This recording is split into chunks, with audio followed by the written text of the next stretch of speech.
During the war era, a cultural movement has been formed because of the disgust with the brutality and destructiveness of the ongoing conflicts. This movement is no other than the Surrealist movement, better known as Surrealism. Surrealism is an artistic movement which aims to revolt against all restraints on free creativity. It explores the unconscious mind or deep mind by using juxtaposition of irrational objects, events, and beings. In the prime of surrealism, many artists and authors joined the trend. They created paintings, wrote stories, and directed films with the surrealist elements in mind. One of the authors who joined the movement is Haruki Murakami.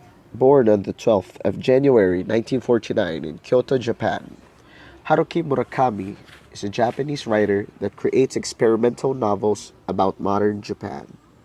From the start, his writings were characterized by images and events that come from the inner recesses of his memory. A Shinagawa monkey is one of Murakami's masterpieces, which displays his exemplary skills in surrealistic writing. A Shinagawa monkey is about a married woman named Mizuki Ando. She always seems to remember everything except her name. This is weird considering that she uses her maiden name, which is Mizuki Ozawa, in her work at the car dealership. Because she is worried that it might be a symptom of far worse disease, she has decided to undergo counseling. Mrs. Tetsuko Sakaki, counselor, decided to identify the root of the problem by helping Mizuki recall some of her memories that had to do something with names.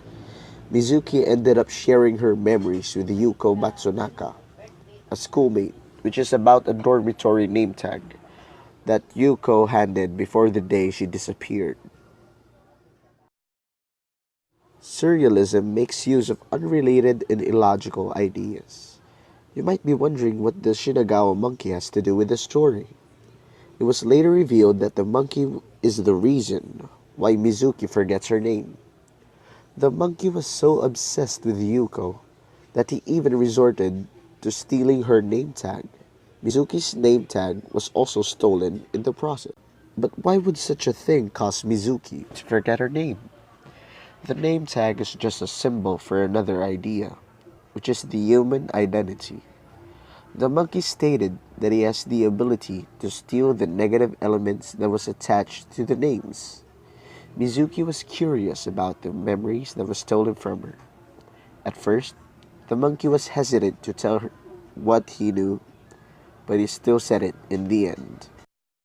Your mother doesn't love you. Your older sister doesn't like you either. Since you were small, you've never got enough love. You've tried to suppress any negative feelings. You, yourself, have never been able to deeply, unconditionally love anybody else. The suppression of memories is caused by the alienation that she experienced. In other words, she is experiencing an identity crisis or existential crisis. All of these things are product of the subconscious mind, which is also an element of a surrealist work. Another characteristic of surrealist works are the inclusion of bizarre elements in the story. Obviously, the bizarre thing in the story is anthropomorphic qualities of the monkey. There's no such thing as a talking animal in the real world. What's more bizarre is the fact that all of the other characters in the story, except for Mizuki, are not surprised that the monkey can't speak. Another thing that we could label as unusual is that the monkey knows more about Mizuki than Mizuki knows about herself. An American singer named Kenny Loggins once said, "Running away will never make you free." We can relate this quote to Mizuki's life. She fools herself by pretending to be indifferent about things that are provoking her, when in fact, she's just turning a blind eye to escape her problems. Mizuki knew she has problems, she just doesn't want to face it.